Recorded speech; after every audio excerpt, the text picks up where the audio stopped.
പല ബ്ലോഗർമാർ വന്നിരുന്നു, tourism department കൊണ്ടുവന്ന് പ്രൊമോഷൻ ഭാഗം വേണ്ടിയിട്ട് കൊണ്ടുവന്നിരുന്നു. അതിനകത്ത് ഇവരും ഉൾപ്പെട്ടിരുന്നു. അതുകൊണ്ടാണ് അങ്ങനെ ഒരു വാർത്ത. നിങ്ങൾക്ക് എന്താ തോന്നുന്നതില്? അവർ കേരളത്തിൽ വന്ന് ബ്ലോഗ് ചെയ്ത് മടങ്ങി അതേതെങ്കിലും തരത്തിൽ നമ്മുടെ സംസ്ഥാനത്തിന്റെ അല്ല രാജ്യത്തിന്റെ സുരക്ഷ ബാധിക്കും, അങ്ങനെ ഒരു ആശങ്ക ഉണ്ടോ നിലവില്? അല്ലല്ല, നമ്മൾ അറിഞ്ഞുകൊണ്ട് ആണെന്നാണ് നിങ്ങളെ അഭിപ്രായം? ഒരിക്കലല്ല. ബാക്കി ജനങ്ങൾക്ക് അറിയാന്നതില് വെറുതെ നമ്മൾട്ടെ അതൊക്കെ ജനങ്ങൾക്ക് അറിയാലോ.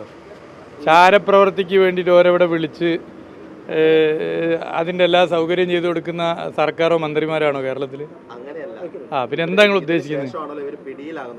അതിനുശേഷം പിടിയിലായ ശേഷം ഇവരെടുത്ത് ബ്ലോഗ് വഴി നമുക്ക് എന്തെങ്കിലും നമ്മൾ നല്ലൊരു ലക്ഷ്യത്തോടെയാണല്ലോ ഇവരെ കൊണ്ടുവന്നത്.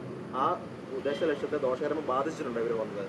അല്ല, നമ്മൾ എല്ലാം നല്ല ഉദ്ദേശത്തോടെയാണല്ലോ ചെയ്യുന്നത്. എത്രയോ കാലമായി കേരളത്തിൽ എങ്ങനെയാണോ ഇത്തരം കാര്യങ്ങൾ ചെയ്യുന്നത് അതുപോലെയാണ് ടൂറിസം വകുപ്പ് ഇപ്പോഴും ചെയ്യുന്നത്. എല്ലാ കാര്യങ്ങളും ആ അർത്ഥത്തിലാണ് ചെയ്യുന്നത്. ബാക്കി കാര്യങ്ങൾക്ക് ഊഹിച്ചാൽ പോരെ ഇതിലൊക്കെ എന്താണെന്നുള്ളത്. സോഷ്യൽ ഇൻഫ്ലുവൻസിന് കൊണ്ടുവരുമ്പോൾ നമ്മളിപ്പോൾ അവിടെ ഒരു പശ്ചാത്തലം മുഴുവൻ പരിശോധിക്കാൻ കഴിയില്ല. പക്ഷേ പോലും ഇത്തരം വിഷയങ്ങൾ ഉണ്ടാകുമ്പോൾ അത്ര ഒരു ജാഗ്രത. നിങ്ങൾക്ക് എന്തായാലും തോന്നുന്നത് പറയും, എന്നാൽ പിന്നെ എളുപ്പമില്ലേ?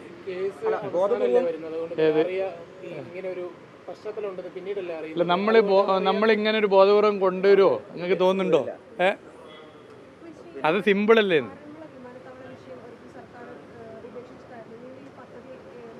നമുക്ക് പിന്നെ നോക്കാം, പിന്നെ സംസാരിക്കാം. വേറെ എന്തെങ്കിലും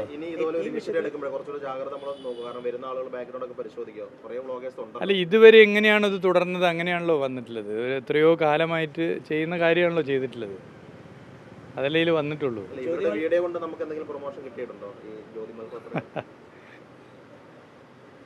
ഈ ജ്യോതി മൽഹോത്ര കേരളത്തിന് വേണ്ടി മാത്രമല്ല മറ്റ് സ്റ്റേറ്റുകൾക്ക് വേണ്ടിയും ഇത്തരത്തിൽ ചെയ്തിട്ടുണ്ട്. സ്വാഭാവികമായിട്ടും അവരെ പല സ്റ്റേറ്റുകളും ഉപയോഗിക്കുന്നുണ്ട്. അതിന്റെ ഭാഗമായിട്ട് കേരളം. നിങ്ങളിപ്പോൾ ഈ ചോദ്യം ചോദിക്കാനുള്ള ഉദ്ദേശം എനിക്ക് മനസ്സിലായില്ല. അല്ല, അത് ഈ അവരിവിടെ കേരളത്തിൽ വന്നതും അതായത് ഇവർ നടത്തിയ ചാരപ്രവൃത്തിയിൽ നമുക്കൊക്കെ എന്തെങ്കിലും പങ്കുണ്ടോ എന്നാണോ നിങ്ങൾ ഉദ്ദേശിക്കുന്നത്? അതാണോ? പിന്നെന്തിനാ എന്നോട് ചോദിക്കുന്നത്? പോട്ടെ, അതെങ്ങനെയാ അതിൻ്റെ ഇതെന്നൊക്കെ നിങ്ങൾ നോക്കി മനസ്സിലാക്കുക. എങ്ങനെയാണ് കാലങ്ങളായി ഇത്തരം സംവിധാനങ്ങൾ കൊണ്ടുവരുന്നത്? അതിൽ മന്ത്രിക്കോ ഗവൺമെൻറ്റിനോ എന്തെങ്കിലും റോളുണ്ടോ എന്നൊക്കെ നിങ്ങൾ പരിശോധിക്കുക. എന്നിട്ട് പരിശോധിച്ചിട്ടാണ് നിങ്ങൾ വാർത്ത കൊടുക്കണം. നിങ്ങൾ ഓൾറെഡി വാർത്ത കൊടുത്തു കഴിഞ്ഞല്ലോ. അതിൻ്റെ കാർഡ് വന്നു കഴിഞ്ഞു. കാർഡിൽ വന്നിട്ടുള്ള വാചകങ്ങൾ എന്താണെന്ന് നമുക്കറിയാം, ഒക്കെ നമുക്കറിയാം. അതിന് മുമ്പ് ഒന്ന് പഠിച്ചിട്ട് ഇതെങ്ങനെയാണ് ഇത്തരം സംവിധാനങ്ങൾ, ടൂറിസം വകുപ്പിന് റോളുണ്ടോ, മന്ത്രിക്ക് റോളുണ്ടോ, സർക്കാരിന് റോളുണ്ടോ എന്നൊക്കെ പഠിച്ചിട്ടല്ലേ സാധാരണ മാധ്യമപ്രവർത്തനം നടത്തേണ്ടത് അല്ലേ? അങ്ങനെയല്ലേ നടത്തുക? ചെറിയ കാര്യമായിട്ടത് വളരെ ഗൗരവമുള്ള വിഷയമല്ലേ? ചാരപ്രവൃത്തിയായി ബന്ധപ്പെട്ടൊരു വിഷയത്തിലൊക്കെ കൊടുക്കേണ്ട പോലെയാണോ വന്നത് വാർത്ത? നിങ്ങൾ പരിശോധിക്കൂ. അപ്പോൾ എന്താ നിങ്ങൾ ഉദ്ദേശിക്കുന്നത്? അതേ ഞാൻ ചോദിച്ചിട്ടുള്ളൂ. ഈ ചാരപ്രവൃത്തി നടത്തുന്നവരുമായി ചേർന്നുകൊണ്ട് അവരെവിടേക്ക് കൊണ്ടുവന്ന് എല്ലാ സൗകര്യം ചെയ്തു കൊടുത്ത് എല്ലാ നിലയിലും കാര്യങ്ങൾ ചെയ്തു കൊടുത്ത് പോയി എന്നുള്ള അഭിപ്രായമാണോ നിങ്ങൾക്ക്? BJPയുടെ ഏതോ നേതാവ് അഭിപ്രായം പറഞ്ഞായിട്ട് കേട്ടു. നിങ്ങൾക്കും അഭിപ്രായം ഉണ്ടോ? എനിക്കറിയില്ല. വാർത്ത കൊടുക്കുമ്പോൾ നമ്മൾ അതൊക്കെ ഒന്ന് നോക്കണം.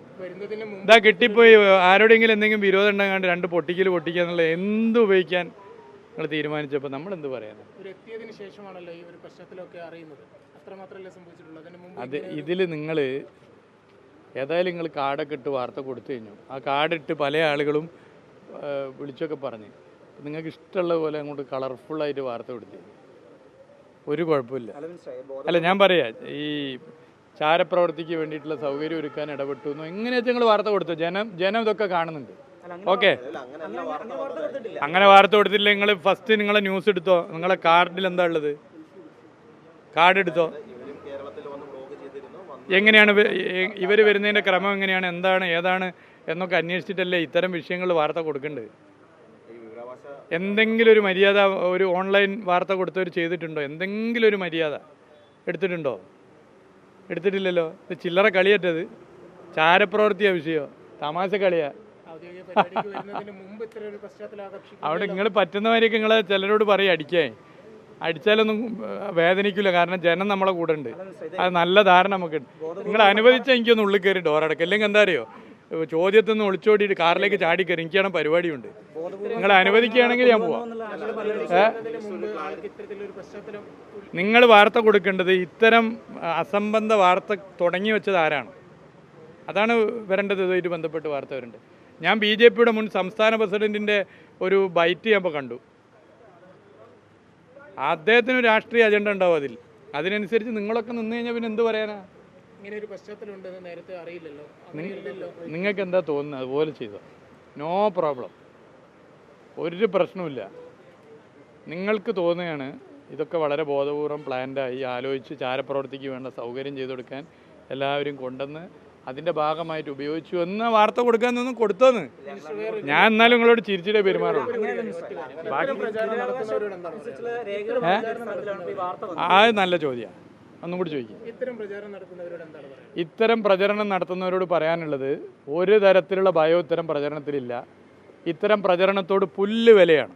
കാരണം ജനം ഞങ്ങളുടെ കൂടെയുണ്ട്, ജനം അതൊക്കെ മനസ്സിലാക്കുന്നുണ്ട്. Thank you.